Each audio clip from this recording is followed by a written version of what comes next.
here's what I want to know. Why have there been so many UFO sightings over our nuclear launch facilities? I mean, that's scary stuff.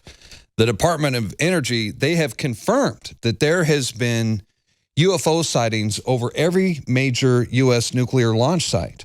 And not only are these things showing up unannounced, uninvited, over restricted airspace, they basically park their ass over the underground nuclear launch facilities, and they're even able to somehow remotely disable the nuclear missiles in the process. So, needless to say, it's scaring the hell out of the U.S. military, and Congress and the Senate, they want to know what's going on. Author and investigator Robert Hastings has spent more than 40 years locating and interviewing military veterans, missile officers, and others who worked in various parts of the atomic weapons program. More than 150 of them so far. They've all told the same story. That, in fact, UFOs have routinely monitored our nuclear weapons going back decades, and on occasion apparently have actually interfered with the functionality of those weapons. He called back 5 minutes later, and this time he was very frightened, very scared, shouting into the phone, saying that he had his guards there, and they were seeing a oval-shaped orange-red object hovering just above the gate of our facility. And he was frightened. He wanted me to tell him what to do. What should he do? And so I said something like, make sure nothing comes in, use force if necessary, but we had to protect the weapons that we had. So he hung up the phone, and I went to tell my commander about this phone call. And as I was speaking to him, the missiles went into inoperable condition, what we called no-go. They could not be launched, and we lost all 10 of them. Everything we'd written. All 10 missiles were disabled, every single one of them. We don't know who is piloting these craft or why they're poking around, but dozens of witnesses and thousands of pages of documents suggest someone is monitoring our nukes. The Department of Energy admits there's a long history of UFO activity over nuclear weapons facilities. The I-Team's own FOIA request, filed in 1992, produced a thick stack of documents from the Department of Energy, indicating UFO incidents over every major atomic weapons facility dating to the late 40s. The incident at Malmstrom Air Force Base, Montana in 1967 did involve the appearance of a saucer-shaped object above a nuclear missile launch site. Seconds later, all 10 of these missiles controlled by this site malfunctioned.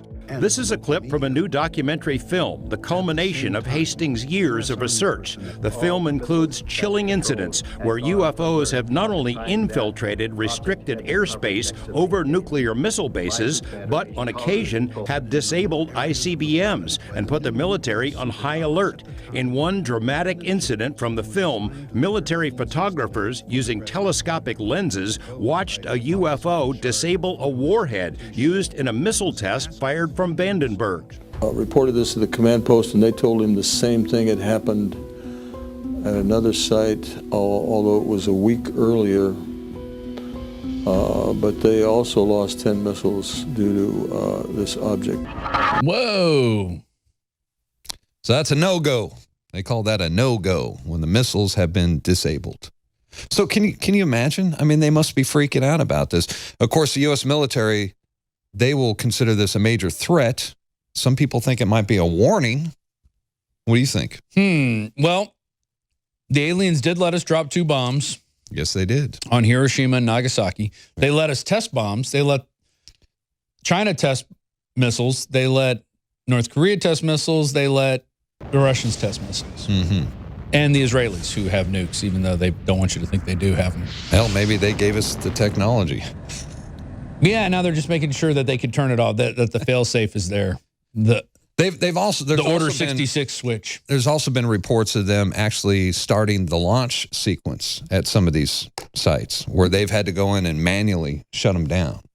So they're very interested in it. Regardless, they're very interested in it. And now Congress and the Senate, they want to know what's going on. But look, here's the thing too. Yeah. I just don't trust these guys.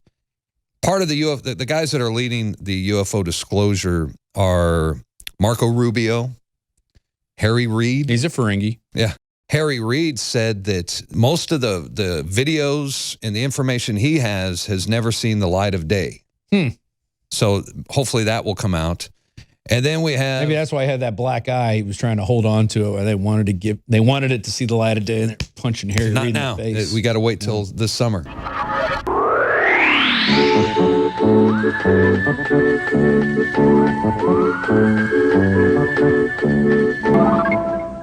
Winter Sun Plus is the highest grade vitamin D3 you're going to find with vitamin K for your immune system, for your overall well-being. And it is 50% off with promo code SUN, S-U-N, at InfoWarsStore.com. It's selling out, 50% off, promo code SUN at InfoWarsStore.com.